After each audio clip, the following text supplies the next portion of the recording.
Hi, my name is Paige and this is my persuasive speech on cohabitation. And here is my audience.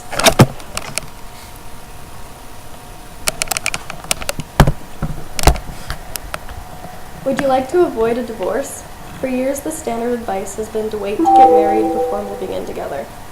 Thanks to studies showing a link between premarital cohabitation and divorce, this advice, which few Americans have followed, is on shaky ground. New research finds that premarital cohabitation isn't linked to divorce at all. This was found on Fox News by Papas in 2014.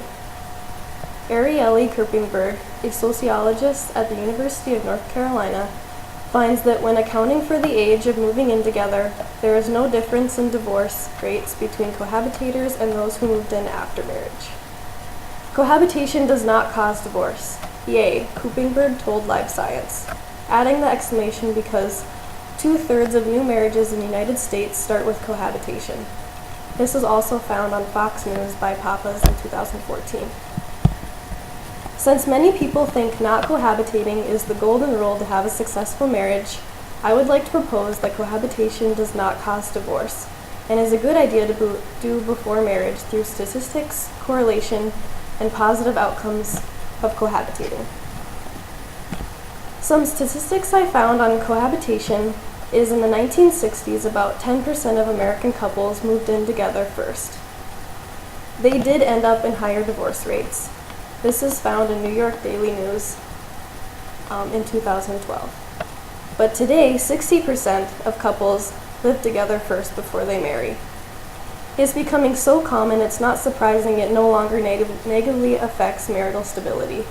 This is said by Wendy Manning, co-director of the National Center for Family and Marriage Research at Bowling Green State University in Ohio. This is also found on Daily News in 2012. For decades, research has shown that cohabitation leads to divorce. For the first time, we can definitely say that cohabitation does not lead to divorce at all, and it never did. Those earlier findings were a result of an incorrect measurement. This was said by Arielle Kuppingberg. There is a new study that was done by Professor Kuppingberg that she found that there was no correlation between cohabitating before marriage and divorce. Instead, we may predict that divorce in those who cohabitate before their marriage is because of their age and not because of the age of which they did so. When you move in together with the intention of eventually getting married, you risk experiencing a broken engagement. You do this because when you move in with another person, you realize their quirks and their pet peeves, and then you realize that it really annoys you and that you don't want to live with them anymore, so then that could end up in a broken engagement. But this is an important part to knowing if that's the partner that you want to live with, because if you don't like it before you're married, you're not going to like it when you're married either.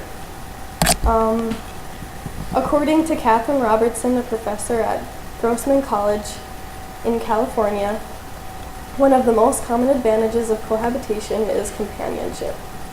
And I got this information from a website called relationshipcounselingcenter.net by Langbum in 2014. Today we talked about statistics about cohabitation, the correlation between cohabitation and getting a divorce, and then the positives of cohabitation. Thank you for listening.